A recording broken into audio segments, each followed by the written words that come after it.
So good morning, guys, and of course we are here in Kisii County. Tunataka kuona Simbarati, by the way, yeah.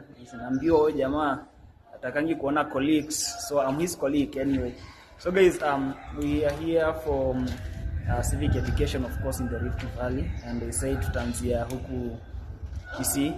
So guys from Bomet, Kericho, we are coming there soon, and of course we just want to educate ourselves on matters about corruption, tribalism, the constitution, and of course whatever is happening currently in our nation. So penye mko bana, yeah, just expect us anytime soon, and of course join us wherever you can. You know where to find us. Wacha tuendelee kusukuma hii movement, because it is us, the young people, who can bring change that we want to see in our nation. And so see you today in your county. Yeah, and of course we're here for around 3 days. So lazima tutaguza kila mahali, yeah. Tuliguza Mrima, leo tumesema tukuje tuguze bonde la Ufa. So yeah, thank you. To update what is really happening here on the ground. And of course I've been sharing some videos to you guys. Now you can see how the ground of course is responding, yeah.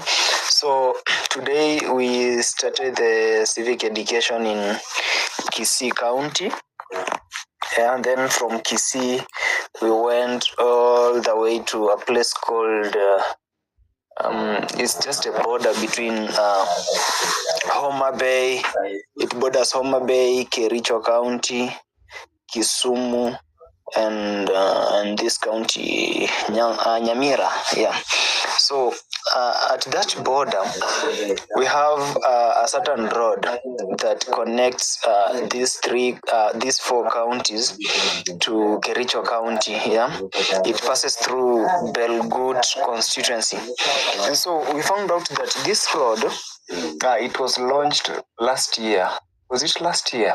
Yeah, for construction by Kipchumba Murkomen. By then he was the cabinet secretary for roads and transport, and the road was allocated 5,583 million.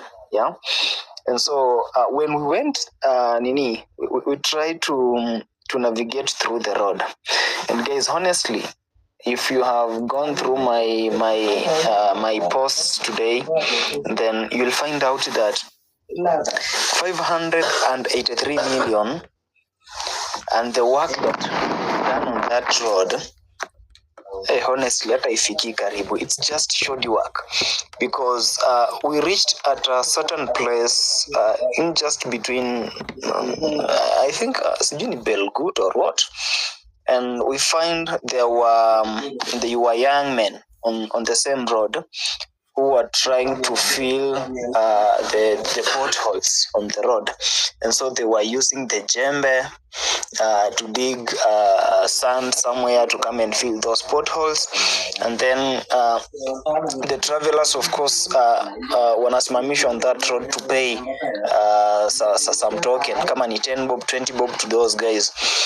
And so si tulifika hapo, of course we don't have money to pay, or we don't have much, and so we talked to those guys, tukauliza exactly what they are doing there, and they explained, yeah. And you through the videos that I shared, you'll see that I was trying to interview them, and after doing that I also trying to tell them exactly what happened on that road, because when you go through the database of how the roads have been allocated the funds, you find that the government of Kenya allocated that road 583 million. And then after there we went to Kericho airstrip, yeah, a certain airstrip in Kericho. This airstrip was allocated 60 million, and the 60 million, sorry for the background noise, tuko tu hapa donkeys wanna graze hapo, so you find out that nothing happened even after the government of Kenya allocated that airstrip 60 million. Then after that we went to Green Stadium, still in Kericho County. The Green Stadium, it hosted last year's, was it last year? I think it was last year's Mashujaa Day. Yeah. And so when we went to that stadium, I'm told that the government of Kenya had allocated over 400 million for the upgrade of that stadium, yeah, to set up facilities in that stadium. And of course I shared the video here on this platform. You'll find out that even the changing room, yeah, where if there are games there, of course the players, they need to have somewhere called the change room, where they have to change from their clothes to the official attire of the match. And then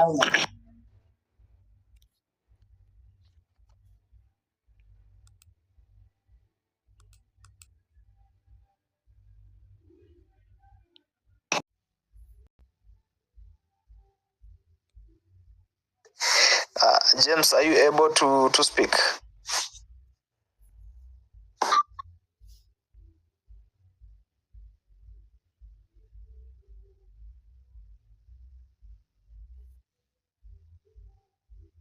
Thank you, T. How are you? I'm fine. Do you have a question or any comment? I have only a comment just to say you're doing good work, and that is very impressive. And what I really know is that our country will be back to its state. It is only a matter of unity with every citizen, and I'm sure one time when that unity will be, we will make this country come to an ultimatum or a stop of this maybe corruption, that the leaders don't see as corruption, they just see is the way to go in when they are in the office.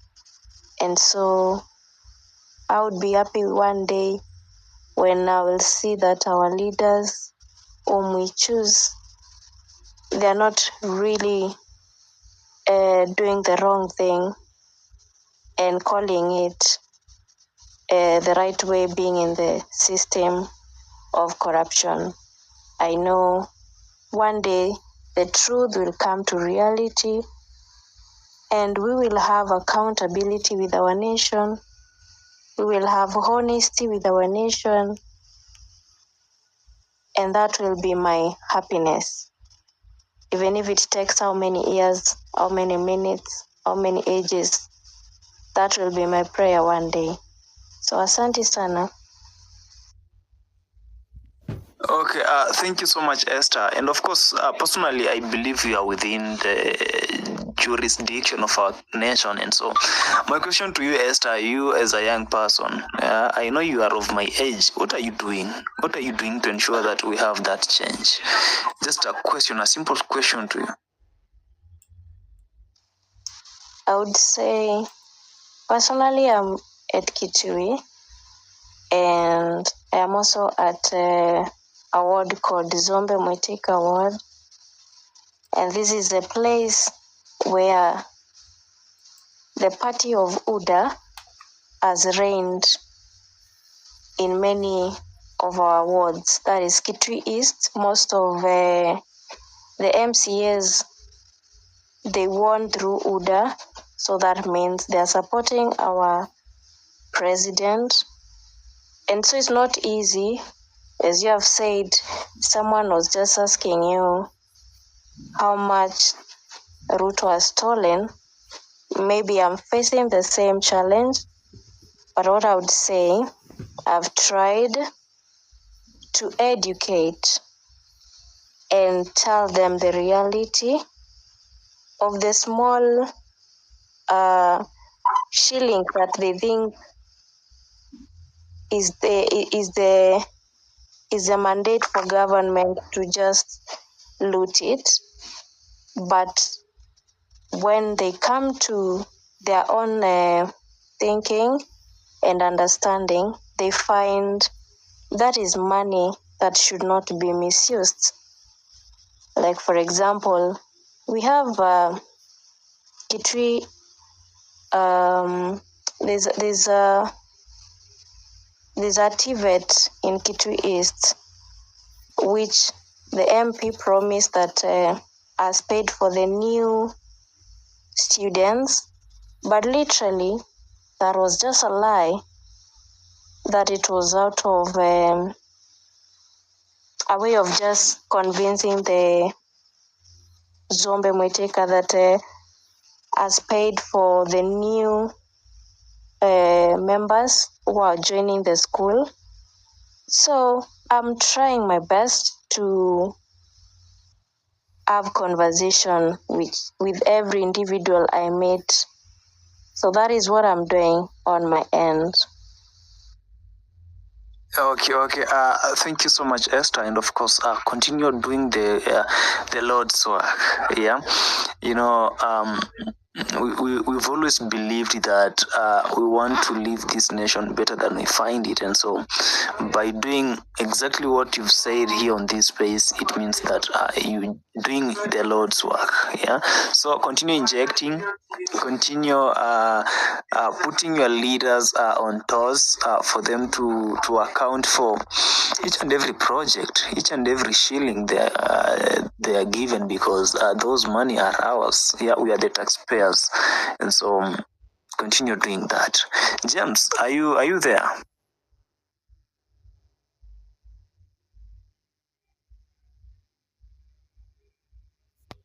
I suspect if James is able to speak, and of course we have our professor here, Professor Kibwana. Professor Kivuta Kibwana has been a person who has really stood with this movement, and you find out that even before we the Gen Zs went on the streets and of course realized that we need to do civic education, Prof. Kibwana had written a book for civic education, and of course I have that copy and I've been sharing with you guys. And so I just want to welcome him to say a word, and then of course we proceed with the conversation. Prof, karibu. Asante sana court, and congratulations for the work that you guys were doing today. You have been doing with Morara and others. Poleni kwa kazi. I just wanted to say kitu kidogo tu, kwa sababu hii ni conversation yenu, and people like us, we try where we are asked to just be of assistance, because it is you guys who must develop into that different leadership that will not do the wrong things that are happening in this generation of the people who are in power and even earlier generations. So you have a lot of responsibility as you that will transform our country. Just from what you told us, I like the fact that there is a ground injection, there is express injection, there is a injection in other social media, and so the injection is really going, and I hope and I wish that what you find, it should be documented everywhere. It begins to become material for further political education. It is shared, and when you go a place, I hope you are leaving people to do the same work, so that you plant it like missionary work. Like you say, you're doing the Lord's work. So when missionaries, go a place, they leave, other people now on ground, trying to continue the work. And of course, one looks at what you're doing as a very powerful form of political education. The others who are going into matatus, the others who are doing many things, so that it is like a reincarnation of street power. This is knowledge power, and so really, people grow within what you're doing, and people create the Kenya we want. What is the manifesto? What are the things that should be? And even actually, one point was, and I think Esther mentioned it, was you did not get hostility from the people. Even the person who was asking how much as the route was stolen so that I can refund. During our time, sometimes in the 90s, you could go to certain places and the people would be hostile because they thought you are trying to remove their guy from power. But even when they ask many questions, that is good, that is how it starts, then they continue to know, they continue to understand. And the fact that even people in some places protect you against marauding MPs, or even people say pesa kidogo ya fuel, that is really a big thing. And it's really my prayer as you go to all the places, eventually in each ward, 1450 of them, there will be presence of people who are injecting and creating the kind of political framework that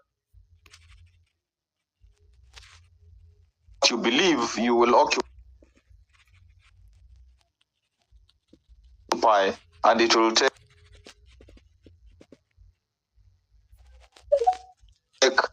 you and our country.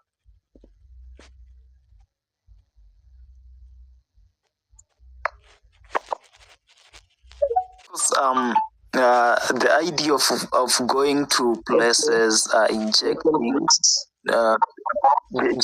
just a minute, going to places, talking to people and explaining to them what is exactly happening and trying to mentor even others and to leave them on the ground is a very good idea, and I welcome that idea from Professor Kibwana. And so guys, let us do this. I believe we are the people that this nation wants.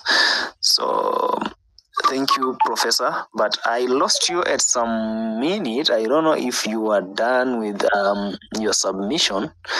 I ain't sure about that. But question. Hello guys. Okay. Hello guys, how are you? The government is accountable for the resources they are giving to the people of Kenya, especially my constituency where I come from. There are some MP promised things that cannot even be accountable for. And if you can see that, like I am a person who one day he came in a certain school, then he came and promised that he'll pay for the students money, but he was not eligible to pay the school fees. So why is it that this government is coming to be accountable for the things that are happening? No, they cannot. I'm through. So James, to answer your question and of course your concern, yeah, the government have not been, of course, brought to that accountability state. And so if we pump in pressure, if we want to know exactly what is happening, if we go through probably the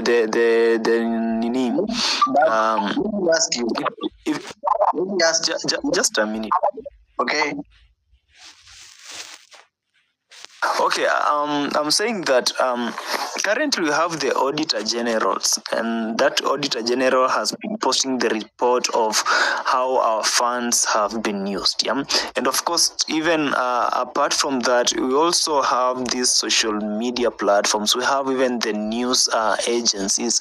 We have the television. Of course, when these people are going to places, they promise things. Like now, for instance, now the president, he can go to Nyanza province and he says, I've allocated 50 million to this project. So if we hear about that, and probably after some times we realize that what he promised has not happened, then let us not keep quiet. Yeah, let us inquire more about the monies that were put in such projects. Yeah, how they have been spent and how much is the balance.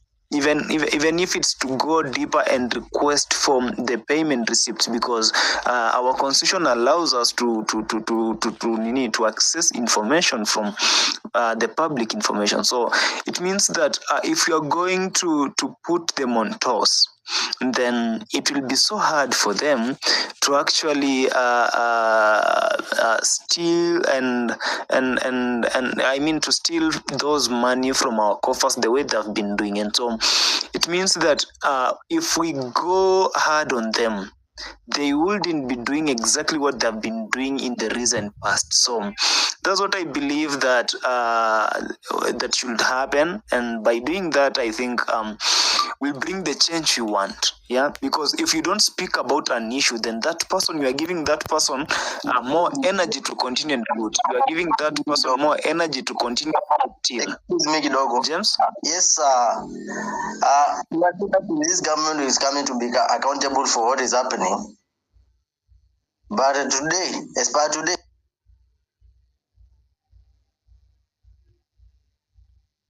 Tongaren, jambo.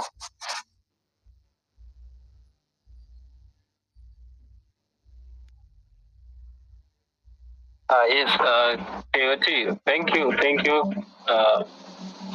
So I'm still on the road. Let me look for a place before I can continue to speak. Haujafika bana. I've pinned you the location, ufike haraka. Sawa. Yeah. I'm on the way. Let me look for a place and then we will proceed. So let me hand over the mic to somebody else.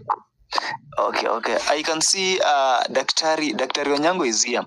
Dr. Onyango and the group, we are working on a certain press conference. Yes, the Jambo KOT, how are you today? I'm good bana. Tuambie. Asante sana. When I was checking my notifications just before I would switch off for the day, then I saw this about Grassroots Civic Education, and I thought to just pop in before I retire. Yeah, so thank you. I think it's a good initiative, Grassroots Civic Education. Yeah, to those in the call, I think I came in when Prof. Kibana was speaking. Good insights from there. And all who have gone. My name is I'm Dr. Duncan Onyango. I am an engineer by profession. I specialize in water and environmental engineering. I teach at the Technical University of Kenya, School of Chemical and Environmental Engineering. So we have been together in the trenches with KOT and many others during this revolution. And I am glad with the way things are shaping up right now, especially the topic at hand today, where we are now moving this conversation beyond these spaces down to mwananchi at the very grassroots level. So that really elates me, because that is where this revolution belongs. The mwananchi at the grassroots level. I was talking to some people and I was telling them that this gospel of change must be preached to all villages for a witness, then shall the change come. I'm sure those who read the Bible understand me in that context. So this message must go down to the common mwananchi. When we talk about these the punitive agriculture bills that have been proposed in Parliament, that message must go down to Wanjiku and to Wanyama and to Otieno and to everyone at the grassroots level so that they can be able to understand what this holds for them. And I was glad earlier in the week I was somewhere in Embu, a village called Githimu, and we were there. We had actually been invited to go and speak to the congregation on a funeral. I hadn't imagined that I will be standing one day doing a civic education in a funeral. Oh, by the way, KOT, it was one of the young men you sent me during the Nani Nani revolution. Remember that young man that came all the way from Embu? And I received him in the night and hosted him. Unfortunately, he lost his mom. And he insisted that, hey, I want you to come, and I want you to come with a team so that even though we are mourning, but I want you to pass a strong message to the people of Embu. And I was glad the way the ground is very receptive to these issues of change. We were able to inject a lot there and even talk to them directly about these issues that are happening, including the Murima politics that are currently ongoing. And people are very receptive to this message down there. So it's a clear indication to us that really they told us clearly that you guys need to come here more often, come and talk to us, let us know what is happening. And when you talk to them about the things we are doing, like on these agriculture bills, now we are talking about the horticultural crops authority bill, they're really wondering, are you sure this is what is happening? Yeah, mbona hatujawahi sikia? So, and when you sit them down, take a moment and explain it, break it down to them, they really appreciate and they really get to understand that message. So I think that is where that is the direction that now the movement is taking, and we need to have more and more of us talking about it. Then yesterday I was invited to speak to a comrades forum at my own Technical University of Kenya, where we had about more than 300 comrades, and I was talking to them about the things that affect them. We just had the whole issue of university funding, and we were actually wondering that why does the country seem to be retrogressing? If 30 years ago university education was free, yeah, and people would learn for free and eat for free at the mess and still be given boom. But then now, in 2002, primary education was free. We would be expecting that by now we would be talking about free secondary education and even free university education, but that is not the situation. So those are some of the things we were discussing with them. And they, just like the village in Embu, even the university students there, really, because there were issues that were talking to them. In fact, we just finished a strike that we had industrial action that ran for a whole month at the Technical University of Kenya because systems were not working. So these are issues that affect them directly, and they sit down, they're willing to listen, and they ask you, what can we do as young people to be able to change the situation, or is it that all is lost? So I think one thing again that we have to do is to tell these people that all is not lost. The power lies with us, and we are the change that we need. So finally, maybe just an overview of what we are doing. We have heard about the agriculture bills, the nut and oil crops bill, the agricultural professionals bill. Now Sabina Chege recently introduced the horticultural crops authority bill. And if you read some of those bills, they are meant to take away food sovereignty from the farmer. And a lot of authority is being given to government agencies, the minister, and now even the new authorities that are proposed to be created, such that to be able to do some simple things like planting your vegetables and taking them to the market, you are told that you need a license that you renew annually to be able to do that.